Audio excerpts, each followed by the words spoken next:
30 ஆண்டுகளுக்கு மேலாக பாலிவுட் திரையுலகில் கதாநாயகனாக நடித்து கொண்டு வருபவர். 100க்கும் மேற்பட்ட திரைப்படங்களில் நடித்தவர். தேசிய திரைப்பட விருதுகள், பிலிம்வேர் விருதுகள் என பல விருதுகளையும் வென்றவர். இந்திய அரசின் உயர்ந்த விருதான பத்மஸ்ரீ விருதையும் பெற்றவர். இந்திய திரைப்படத் துறையின் திறமையான நடிகர்களில் இவரும் ஒருவர். அமெரிக்க வணிக இதழான போர்ப்ஸ் 2015 முதல் 2020 வரை உலகில் அதிகம் சம்பளம் வாங்கும் பிரபலங்கள் மற்றும் அதிகம் சம்பளம் வாங்கும் நடிகர்கள் பட்டியலில் இவரையும் சேர்த்துள்ளது. 2019 2020 ஆண்டுகளுக்கு இடையில் 2 பட்டியல்களிலும் அதிக சம்பளம் வாங்கும் நடிகர்களில் இவர் மட்டும்தான் இருந்தார். அந்த அளவிற்கு மாபெரும் நடிகராக இந்திய சினிமாவில் பாலிவுட் திரையுலகில் புகழ்பெற்று விளங்கும் நடிகர் அக்ஷய் குமார் அவர்களின் வரலாறை காணலாம். மாபெரும் நடிகர் அக்ஷய் குமார் அவர்கள் 1967 ஆண்டு செப்டம்பர் மாதம் 9ஆம் தேதி டில்லியில் பிறந்தார். ஹரி ஓம் பாட்டியா மற்றும் அருணா பாட்டியா ஆகியோருக்கு ஒரு பஞ்சாபி இந்து குடும்பத்தில் பிறந்தார். இவரது தந்தையார் ஒரு இராணுவ அதிகாரி. சிறு வயதிலிருந்தே அக்ஷய்குமார் அவர்கள் விளையாட்டில் மிகுந்த ஆர்வம் கொண்டிருந்தார். அவரது தந்தையும் மல்யுத்தத்தை ரசித்தார். டெல்லியின் சாந்தினி சவுக்கில் வாழ்ந்து வந்தார். பின்னர் அவர் பம்பாய்க்கு குடிபெயர்ந்தார். அப்போது அவரது தந்தையார் யுனிசெஃப்பில் கணக்காளராக ஆவதற்கு இராணுவத்தை விட்டு வெளியேறினார். விரைவில் அவரது சகோதரி பிறந்தார். குடும்பம் மத்திய பம்பாயின் பஞ்சாபி ஆதிக்க பகுதியான கோலிவாடாவில் வசித்து வந்தது. அவர் தனது பள்ளி கல்வியை மாட்டுங்காவில் உள்ள டான் போஸ்கோ உயர்நிலைப் பள்ளியில் பெற்றார். ஒரே நேரத்தில் கராத்தையும் கற்றுக்கொண்டார். உயர்கல்விக்காக குருநானக் கல்சா கல்லூரியில் சேர்ந்தார். ஆனால் படிப்பில் அதிகம் ஆர்வம் இல்லாததால் படிப்பை பாதியில் நிறுத்திவிட்டார். தற்காப்பு கலைகளே மேலும் கற்க விரும்புவதற்காக அவர் தனது தந்தையிடம் கோரினார். அவரது தந்தை எப்படியாவது பணத்தை சேமித்து அவரை தாய்லாந்திற்கு அனுப்பினார். அக்ஷய்குமார் அவர்கள் தற்காப்பு கலை கற்க பாங்காக் சென்று தாய்லாந்து நாட்டில் 5 ஆண்டுகள் தாய் குத்துச்சண்டையை கற்றுக்கொண்டார். அக்ஷய்குமார் அவர்களுக்கு அல்கா பாட்டியா என்ற சகோதரி உள்ளார். இளைஞனாக இருந்தபோது அவர் என்னவாக இருக்க விரும்புகிறார் என்று அவருடைய தந்தை கேட்டார். அதற்கு அக்ஷய்குமார் அவர்கள் நடிகராக வேண்டும் என்ற தனது விருப்பத்தை வெளிப்படுத்தினார். இந்தியாவில் இருந்தபோது டேக் வாண்டோவில் பிளாக் பெல்ட் பெற்ற பிறகு பாங்காக்கில் தற்காப்பு கலைகளையும் பயின்றவர். அங்கு அவர் முயில் தாய் கற்றுக்கொண்டார். சமையல்காரகவும் பணியாளராகவும் பணிபுரிந்தார். தாய்லாந்திற்கு பிறகு கல்கத்தாவிற்கு ஒரு டிராவல் ஏஜென்சியிலும், டாக்காவில் ஒரு ஹோட்டலிலும் சமையல்காரராகவும் மற்றும் டெல்லியில் குந்தன் நகை விற்பனையாளராகவும் பணியாற்றினார். பம்பாய்க்கு திரும்பியதும் தற்காப்பு கலைகளை பயிற்றுவிக்க தொடங்கினார். இந்த நேரத்தில் அவரது மாணவர் ஒருவரின் தந்தை அக்ஷய்குமார் அவர்களை மாடலிங் செய்ய பரிந்துரைத்தார். இது இறுதியில் ஒரு தளவாடங்கள் ஷோரூமுக்கான மாடலிங் பணிக்கு வழிவகுத்தது. மாடலிங் செய்வதற்கு வாய்ப்புகள் வந்தது. தனது முழு மாத சம்பளத்தை விட படப்பிடிப்பு தொடங்கியது முதல் 2 நாட்களுக்குள் அதிக பணம் சம்பாதித்தார். எனவே மாடலிங் வாழ்க்கையை பாதையாக தேர்ந்தெடுத்தார். தனது முதல் போர்ட்ஃபோலியோவை படமாக்குவதற்கு பணம் இல்லாமல் 18 மாதங்கள் புகைப்பட கலைஞர் ஜெயேஷ் ஷெத்தின் உதவியாளராக பணியாற்றினார். அவர் பல்வேறு படங்களில் பின்னணி நடன கலைஞராகவும் பணியாற்றியுள்ளார்.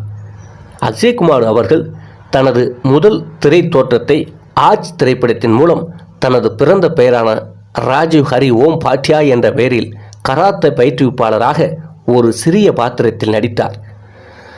அக்ஷய்குமார் அவர்கள் கௌரவின் கதாபாத்திரமான அக்ஷய்க்கு பிறகு தனது பெயரை அக்ஷய் ஹரி ஓம் பாட்டியா என்று மாற்றிக்கொண்டதாகவும் தனது மேடை பெயரை அக்ஷய்குமார் என தேர்ந்தெடுத்ததாகவும் அவர் பேட்டியில் கூறியுள்ளார். ஒரு நாள் காலை பெங்களூரில் ஒரு விளம்பர படப்பிடிப்பிற்காக அவர் தனது விமானத்தை தவறவிட்டார்.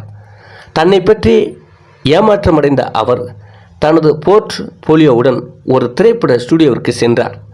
அன்று மாலை தீதார் படத்திற்காக தயாரிப்பாளர் பிரமோத் சக்கரவர்த்தி ஒரு முக்கிய வேடத்தில் அக்ஷய்குமார் அவர்களை ஒப்பந்தம் செய்தார்.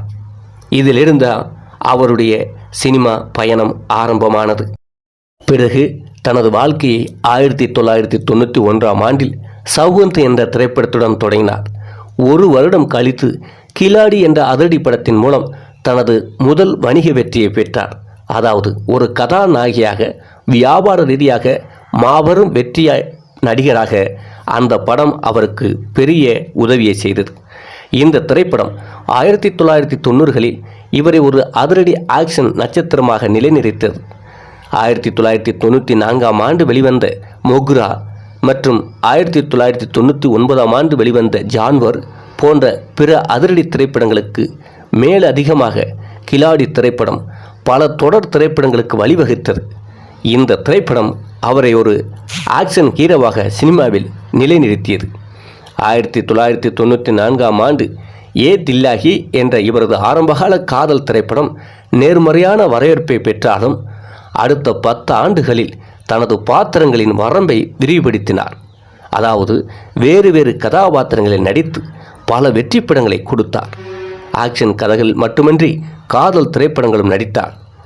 2000ஆம் ஆண்டு வெளிவந்த காதல் படங்களான தட்கன், 2003ஆம் ஆண்டு வெளிவந்த அந்தாஸ், 2007ஆம் ஆண்டு வெளிவந்த நமஸ்தே லண்டன், 2000ஆம் ஆண்டு வெளிவந்த ஹேராபெரி, 2004ஆம் ஆண்டு வெளிவந்த முர்ச்சே ஷாதி கரகுய், 2006ஆம் ஆண்டு வெளிவந்த பீர் ஹேரா பெரி, 2000ஆம் ஆண்டு வெளிவந்த ஃபிர் ஹேரா பெரி, 2007ஆம் ஆண்டு வெளிவந்த ஃபூல் புலையா, 2008ஆம் ஆண்டு வெளிவந்த சிங் இஸ் கிங் என்ற பல படங்களில் தனது நகைச்சுவை நடிப்பிற்காக தனி அங்கீகாரம் பெற்றார். 2001ஆம் ஆண்டு வெளிவந்த அஜ்னபி என்ற திரைப்படத்தில் எதிர்மறையான பாத்திரம் நடித்து அதிலும் மிகப்பெரிய புகழை பெற்றார். 2005ஆம் ஆண்டு வெளிவந்த கரம் மசாலா திரைப்படத்தில் நகைச்சுவை நடிப்பிற்காக ஃபிலிம்பேர் விருதுகளையும் வென்றார். 2016ஆம் ஆண்டு ரஸ்டோம் என்ற திரைப்படத்திற்காக சிறந்த நடிகருக்கான தேசிய திரைப்பட விருதையும் வென்றார். இவர் சுயமாக தயாரித்த சமூக திரைப்படங்களான டாய்லெட், ஏக் பிரேம் கதா மற்றும் பேட்மேன், அத்துடன் போர் திரைப்படமான கேசரி ஆகியவற்றிற்காக மேலும் பாராட்டுகளையும் புகழையும் பெற்றார்.